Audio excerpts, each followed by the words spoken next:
Hello friends. तो यहीटा आरंभ करुच्ची मु आज संडे ब्लॉग माने माने काली ब्लॉग। तो संडे जेहेतु हजबैंड गोटे दिन ऑफ थाए से माने ब्रेकफास्ट रे हमरो मैक्सिमम टाइम सुजी बनाए कहीं सुजीटा गरमा गरम खायापे भल लगे।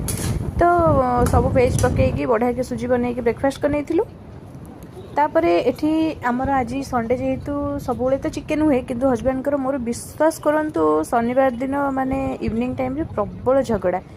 सी कहले काली चिकेन आसो मु कहली माछ आसो। तो एमती हे फाइनाली मु कहले ओके ठीक अच्छे तुमको जब ठीक लगे मु नॉनवेज न खाइबे और तुम खाइब एका तो ठीक अच्छे चिकेन आण।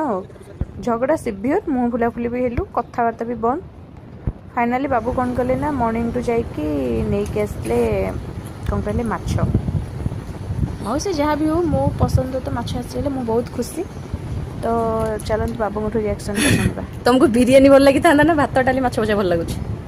बिरयानी बिरयानी हमरे केक्स नहीं हां हम पे माछ आसा माछ मंदी माछ भाकुर माछ एटा हम मिट कर खाओ खाओ। संडे माने खाली माने भल भल खाइबा को इच्छा हुई। तो लंच तो सारिकी रेस्ट नहीं जाइथिलु।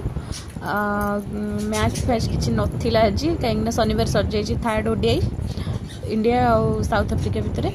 तो आज तो किसी नथिला काम सेमती बसिकी कौन करी भाविली जाऊँ गुलगुला छाणी मैंने कौन कहले अटारे गुड़ पकईकी पान मधुरी टी पकईकी स्वाद अनुसार लुण पकईदेवे ताको गोलैदेवे तापर खाली तेल रे छणा हे माने बहुत सिंपल करवा पूरा कम समय हो कि बहुत टेस्ट लगे। मत को मानक भल लगे कमेंट जनइबे। राति कौन करूँ ना शीत हो पछे कि पखाड़ खाई कहीं दिन में भात डाली माछ तो खिया राति से इच्छा है पखाड़ खायापी। तो फाइनाली पखाड़ खाई डिनर कंप्लीट कलु।